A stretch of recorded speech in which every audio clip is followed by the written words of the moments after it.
Welcome back to Season 6 of the Group Practice Accelerator podcast, brought to you by Polaris Healthcare Partners, where we leverage decades of healthcare and business experience to drive growth in successful group practices just like yours. If you're a healthcare entrepreneur and you're interested in building, scaling, or exiting your group practice, you've found not only the industry's leading resource for business education, but a team of trusted advisors dedicated to helping you achieve and exceed your goals. In short, the team at Polaris creates clarity, confidence, and results. I'm your host, Jamie Falasz, and the Group Practice Accelerator podcast is on the air. Hey everyone, thanks for joining me again this week. I wanted to come on today to address an issue that we're getting a lot of questions about, especially given we have a lot of clients wanting to sell all or some of their locations. And that issue is delay, waiting, being unprepared, and how it erodes the value of your business. And we need to talk about this because we can tell you from firsthand experience that being less than ideally prepared will cost you as a seller. Building value takes time. We all know that. A solid foundation, organizational and clinical strategy, team alignment, and real culture that retains both employees and patients. And because we're seeing so many people who feel they're ready to go to market now, we wanted to bring you resources for getting and staying prepared. We can do that right now because when you're prepared, you're confident in the value of your business and that value is defensible, which is even more important. We want to avoid any degradation of value because buyers will try to find the chinks in your armor, and we can't blame them. We all want to buy a turnkey, high-quality product that will keep growing in value. And in fact, our founder and CEO, Diwakar Sinha, wrote a great article recently about just this topic. So today, I thought we could dive into it, and we'll get Diwakar's take on it, his insights, his expertise on how and why value erosion happens and what we can do about it right now. Diwakar, welcome back to the show. Thanks for having me. Well, good to have you here because I want to dive into this article that you wrote. It came out March 23rd, if I'm not mistaken.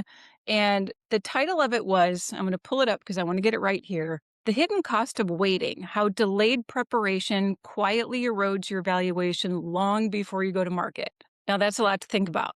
So with that being said, why don't we talk about some of the components of your article? And I want to start in a place that people feel they're ready, right? What does that readiness look like? Sure. Yeah. So I think there's a couple components, right? I mean, there's a subjective component and there's a quantitative component. And then obviously in the article, I talk about the impacts of waiting, within, aspect of it. So the subjective component is saying, okay, I'm ready to, find a partner, and what I always tell people that say, hey, I think I'm going to wait, to go till next year or 2 years or 5 years, whatever that time frame is that you always want to go to market, when you still have passion for the business. Yeah, And good I point. could not emphasize that enough.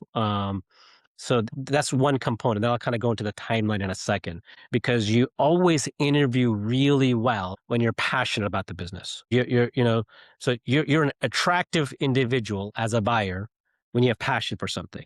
So Sure. if you have passion for your business, the other party, the buyer, is going to say, wow, I want to work with that person. So if you're not passionate about your business, I don't know how else to say it, but they're probably not going to be attracted in your business if you're not attracted about your business. Exactly. Well, do you find that people kind of check out once they have this mindset of, hey, I'm ready to be done in X time frame? Yeah, I think, some people are, right? I think, and I think, that's, can you still transact a business? Yes. But I do think, you probably give up a turn in valuation, maybe more. Makes And what sense. we're trying to do is get people to understand is that, when I said the hidden cost of waiting, you have these small little things you don't want to do. Passion about your business has value because people see, subconsciously communicate that value within your business. And then, within that, when you have passion for your business, you're more engaged in your business. Yeah. When you're more engaged in your business, you're more in tune with your team. You're leading your team better. Your team is more aligned with you. You're more focused on the clinical component of your business. You're more focused on the cultural component of your business. Yeah, everything just is, theoretically is just working better, Oh, within your business. And I think people just need to kind of think about like, hey, a lot of people tell me is like, well, I want to sell when I'm ready to let it go. It's like, no, no, you want to sell when you're not ready to let it go, yeah. because that's when everything actually is probably working better. Yeah. Okay. You don't want to sell it when things are not working better. That's when it's called a fire sale, if people haven't heard that term. Yes, we've So all heard that. And I mean, to be honest, if your heart's not in the business, all those KPIs are going to suffer. And then take a look at your culture. If you're going to work and you're mentally checked out, there's no fire in the business anymore, your team's going to feel it. And it's going to impact your bottom line at the end of the day and the value of your business overall. So don't check out. Moral of the story. Okay, so what about the quantitative aspect of that? yeah, so I think the other aspect is the understand your economic goals, out of a transaction.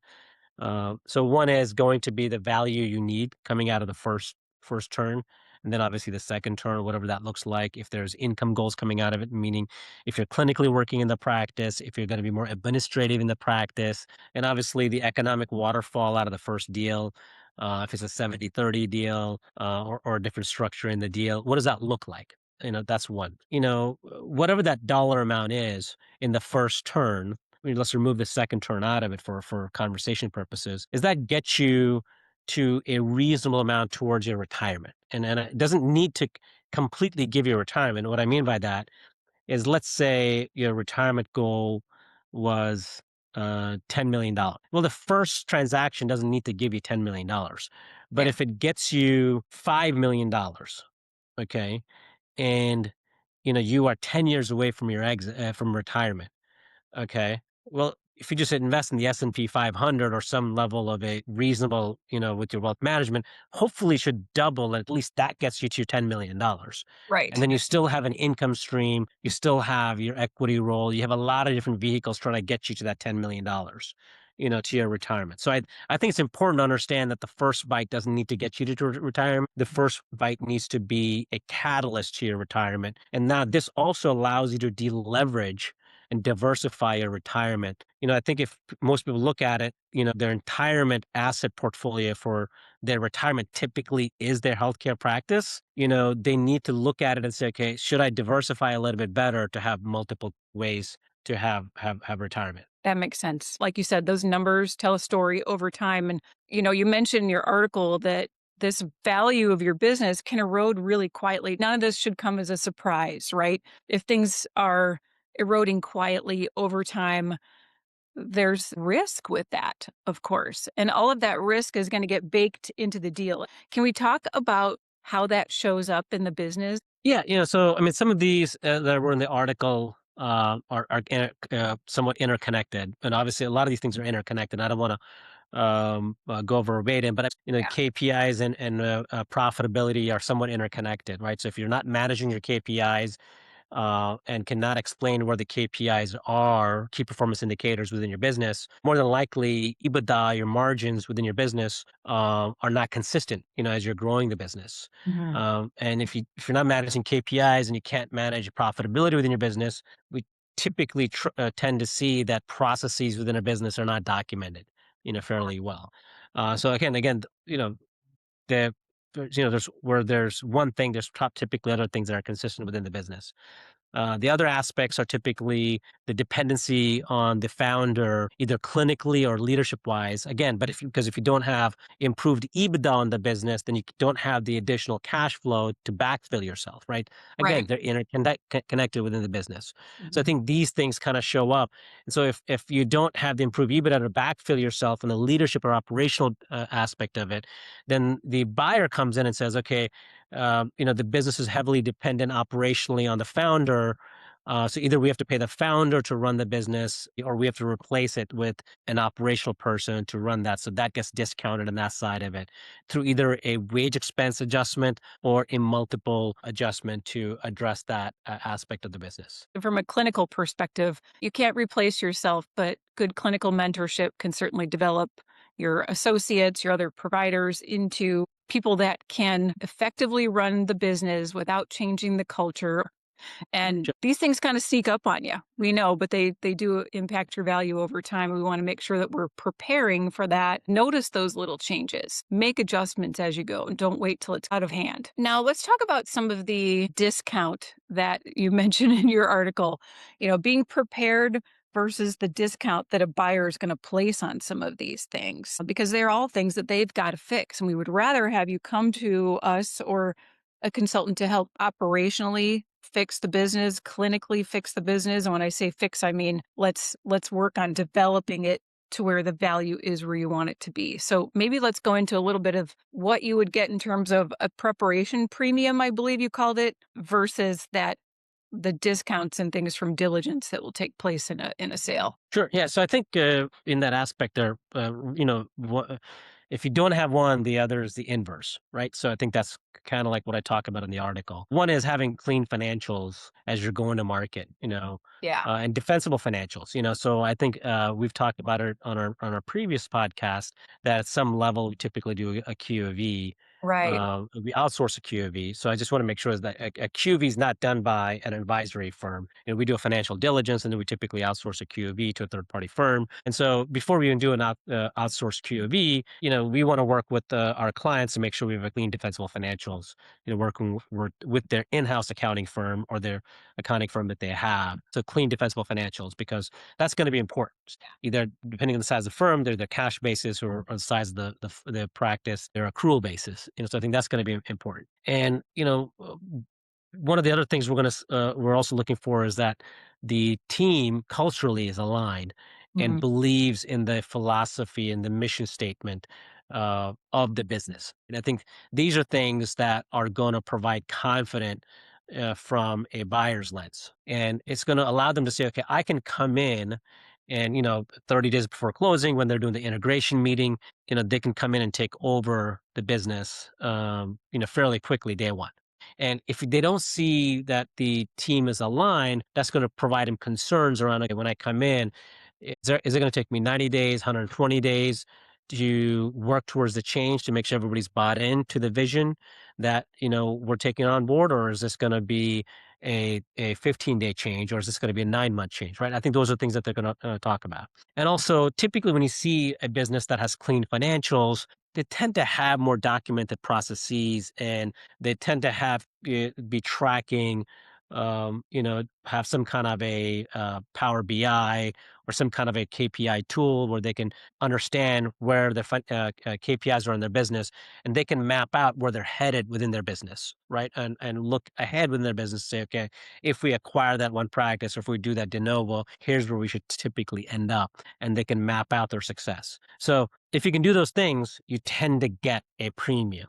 If you cannot do those things or cannot provide that conversation as you're going to market, you may not get that premium that you're looking for.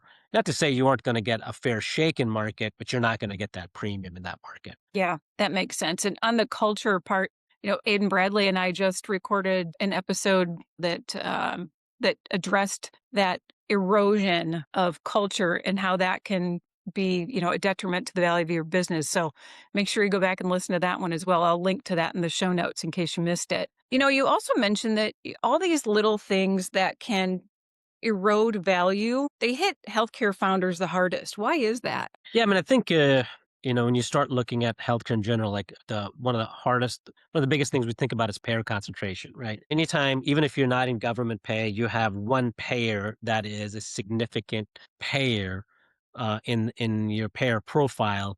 That's gonna be something that a buyer's gonna say, okay, what's been the historical pair adjustment of that, and what is the process that we may want to think about moving forward with that payer? Do we want to diversify, right? Mhm. And the buyer may look at their payer setup internally and say, okay, have they been with us, right? So payer concentration is meaningful as a risk review from a buyer position, but typically it's around government pay. So we look at Medicaid, Medi-Cal, government pay. As far as for a medical side, you also look at Medicare Part A, Part B, things like that.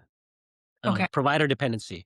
Uh, Provider dependency is also another big one that you see that is an issue. So if you typically want to make sure that even if you have a lot of good producer, when you start to get into specialty where you have a lot of high end producers, you want to make sure you have a lot of high end producers. You don't have just at least one or two high end producers. And if you have a lot of high end producers, you have a recruitment process that if you have notice that's provided by a doctor, that you have the ability to replace that doctor.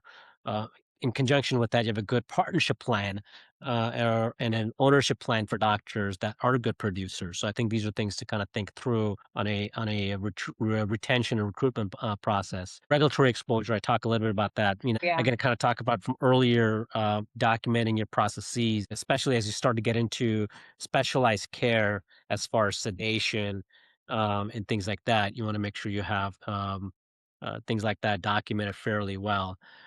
And then also as far as, when you start thinking about, along the line with the payer mix, margins start to be addressed as far as staffing issues. When you have staffings that's a little bit outside the box, you start thinking about it. If the, payer starts to make reimbursement adjustments, how is the business going to continue to perform better in those conditions? Well, and I will add from an operational perspective too, you know how much I love a good SOP and documenting everything. As a clinician, I can also add that if you didn't document it, you didn't do it. So if you don't have your operations documented, if you don't have your clinical workflows documented, you didn't do it. And then therefore, it's not reproducible. So when a buyer's coming in and looking at your operations, if you're not consistent from location to location, that does degrade your value.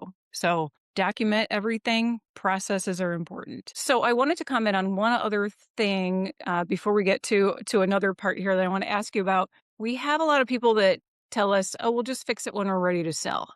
I say this as I know it's a rhetorical question, Diwakar, but why should they not wait till they're ready to sell? Yeah, I mean, I think at that point it's kind of too late, right? I mean, I think you can. I mean, I think that maybe the one thing you can do is like kind of get recast your cash basis financials, go back 2 years and recast them. I mean, maybe that you can do that, but Yeah. you can't change your KPIs in those financials. So if your lab expenses were too high, your lab expenses are too high. Your supply expenses are too high, your supply expenses are too high. So you can't rechange your financial patterns within the business. Maybe you can clean up that you ran your auto expense through it. Maybe you can clean up your family expenses through the business, right? I mean, I think you can do those things, but your KPIs are already, in the business Mhm. telling the story that needs to be told. So I don't know if you want to be cleaning up things the last 90 days or 60 days before you're going to market. I think this is a proactive process than a reactive process. Yeah, agree. And that proactivity will give you a lot more confidence going into the deal too. So let's talk about being prepared. When should people start thinking about getting prepared? When should they reach out to make sure that they are actually ready? Yeah, I mean, I would say at least 6 months. Ideally, depending on the size of the business, even 18 months. 1 to 2 locations, 6 months. And if you're getting to about 15, 20 locations, that's going to be about 18 months. That allows us to, number one, work with, working with the principal and the executive team to focus on how they need to be thinking about their business as they're going to market, right? Working with their mindset to and make them somebody that's going to interview well in the market, making sure they understand how to present their story. Also, what are they trying to build, and what is the right partner profile for them? Strategic or sponsor being the equity partner. Working with them on their mindset, really, that's one. Two, also working with them on, their issues that a buyer may uncover, like, for their blind spots that I think as I talk about it within their business. So just in any business, it's a life's work, right? If you have one location, you have 15, 25 locations, it's your life's work. So I think it's hard for people to see what you may or may not have as issues within their business, just like a house, right? So you might see the house as that you've lived in for 5, 15, 25 years as the perfect house. A buyer comes in, does a home inspection, and says a pipe doesn't work, that wallpaper is not my color, and Yeah. all these things are not fixed, right? And so I think it's important to have your blind spots reviewed from us to kind of put light to it. Let's make sure we address it. And even if, let's say, you had a bad month in November or December of 2025, you can put, understand why that happened and address it and say, okay, this is what happened and this is how we recovered from it. Hmm. Make sure the financials are clean and that we can understand the story around it. Make sure that we understand, the leadership team, how they're set up, why they're set up, where they're headed with your company. Make sure the mission and purpose is aligned. Make sure um, that, as we're going to market again at 1 to 2 versus at 15 to 25, that the overall infrastructure of the company looks and feels transferable to the buyer, right? Again, I think I talked earlier about, is it going to take him 30 days or is it going to take him 9 months to take over the operations of the company? And again, the more transferable it looks and feels, the better it is in as far as valuation and less clawback provisions and less challenges in the process. Yeah, well said. No one wants to buy something that is a fixer-upper. They'd rather buy the turnkey version, and that certainly will elevate your value. And if you just tell a story around the little hiccups in your business, because everybody's got something, right? If you tell a story about it, come to the table with that, it's explainable. That gives you so much more confidence going into the deal and Yeah. clarity for the buyer as well. People just need to think about it, kind of sort of how we started the conversation. If you're excited about the business, you're going to present it better. Being prepared to go to market, you're going to be presenting better because, you've thought about this. This is not a knee-jerk reaction for you. You've been planning it, you've been wanting to do it, and you're excited about telling your story and why you're doing this. Because I think almost every buyer, when we've represented clients, has asked the question, why now? Right? Yeah. What are they looking for? I think that's like a very common and legitimate question. Why is your client looking for a partner? Why is the client looking for this liquidity event? And I think that's good to be able to answer in a very productive way. Like, this is what we're looking for. This is the kind of person we want to partner up with. And this is where we want the next 5 to 15 years to be. Yeah. And in my mind, as either a seller or a buyer, I know the answer to that question. I have my why, regardless of what that is. So to be prepared for it makes perfect sense. Well, Diwakar, thanks again for going through this article and elaborating on some of the pieces that people have asked about. Good conversation today. Thanks again for coming on the show. Yeah, thanks for having me, Jamie. And to our audience, we love the questions that you send us. So keep them coming and we'll keep delivering the content that you ask for. As always, if you want to learn about any of our Polaris expert advisory services, or maybe there's a topic that we haven't covered that you'd like to hear about, you can send us an email to info@polarishealthcarepartners.com, and be sure to visit our website at polarishealthcarepartners.com, where you'll find weekly articles, including Diwakar's March 23rd article that we talked about today, that help you to grow and support your healthcare business, along with access to all podcast episodes, events, and a whole lot more. Thanks so much for being a loyal listener and subscriber. If you enjoyed today's episode, please share it with a colleague and be sure to leave us a rating on any of your favorite podcast platforms. We'll see you on the next episode of the Group Practice Accelerator Podcast.